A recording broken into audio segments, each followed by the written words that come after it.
Japan's nuclear power plants have been switched off. The last of them went offline for maintenance today.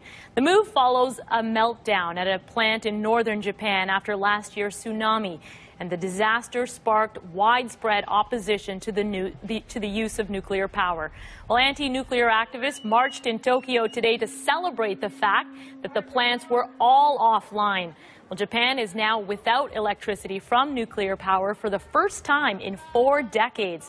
Well, for more on this, we've reached David Suzuki, the host of The Nature of Things. He recently visited Japan to film the documentary Journey to the Disaster Zone, Japan 311, which aired on CBC in February, and he's on the phone with us from Haida Gwaii, BC. David, thanks so much for being with us. Oh, it's good to be here. Let me ask you, how big of a change is this for a country that's so heavily reliant on electricity? Well, this is huge, but I think what the Japanese people showed right after 311 was an enormous opportunity for their energy policy. They reduced their energy use by 25%. That's without any laws being passed or anything. And, you think of the number of decommissioning of nuclear plants. Their whole energy output was 30% from nukes, and 25% of their energy demand dropped after 311. I think this is an incredible step for Japan.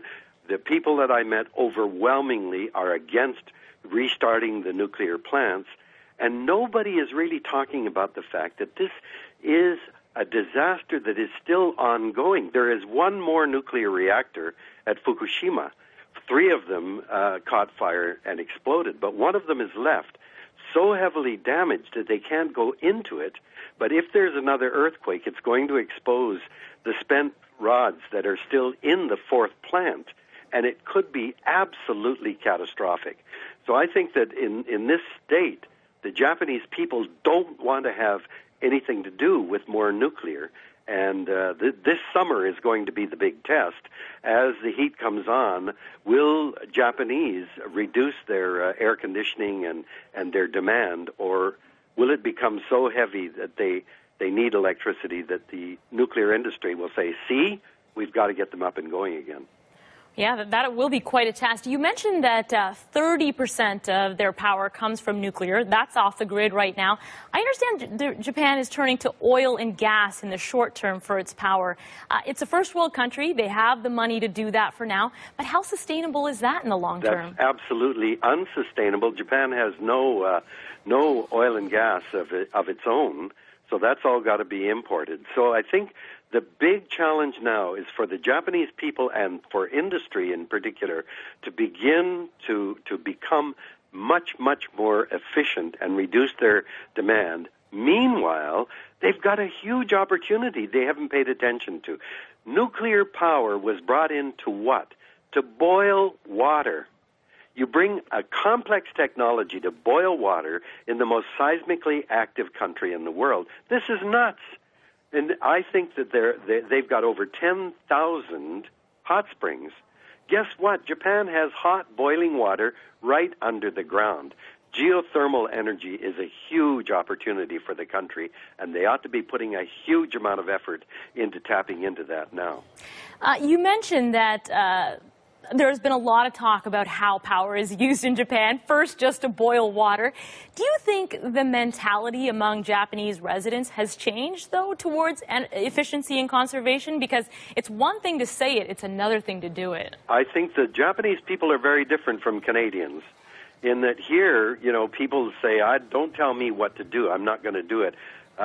In Japan, if the government or their leadership says, this is what we've got to do for the sake of the country, you will get broad public buy-in. It's very, very different from North America.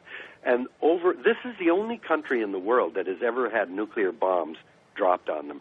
There is an absolute aversion to nuclear energy. They had it rammed down their throats as the big option, a big hope, by the Americans who wanted to bring them the benefits of nuclear technology. And after World War II, the Japanese thought everything American is wonderful.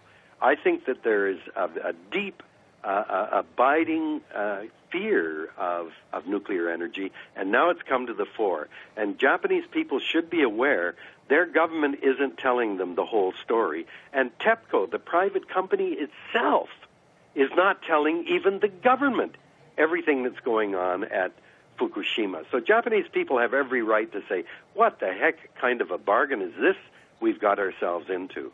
And I think this is a huge opportunity for them as a first world country to show that there are other options.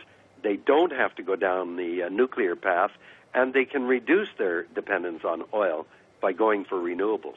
So, David, no question, it is a huge opportunity, but how optimistic are you that this opportunity will be seized and things like geothermal and wind will really kick in a real way? How optimistic are you that that will happen? I'm very, very hopeful. They're a country that has had an economy that hasn't grown for 20 years. And yet, when you go to Japan, gee, they look fine. So I think Japan could be a real model to say, what's all this stuff about growth, growth, growth? We don't have to keep growing the economy. We're doing fine, and we can become much more efficient and take advantage of the energy sources that we actually have in Japan and be much more self-sufficient. I think it's a huge opportunity.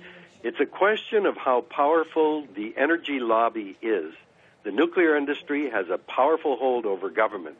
And the Japanese people are not like North Americans as well in getting up and demanding change. They're very, very compliant, and whatever government decides, they'll go along with.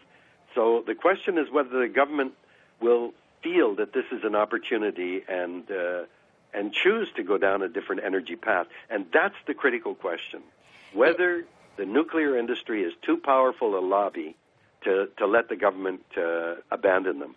You know what, I think, having lived in Japan myself, one thing I really admired about the Japanese people was their just sense of innovation. So I'm excited to see what will come out of this in terms of innovation, how that could really have an impact on the rest of the world. David, I want to thank you so much for speaking with us. Good talking to you, Christine. We appreciate it. That's So long. David Suzuki speaking to us from Haida, Guatemala.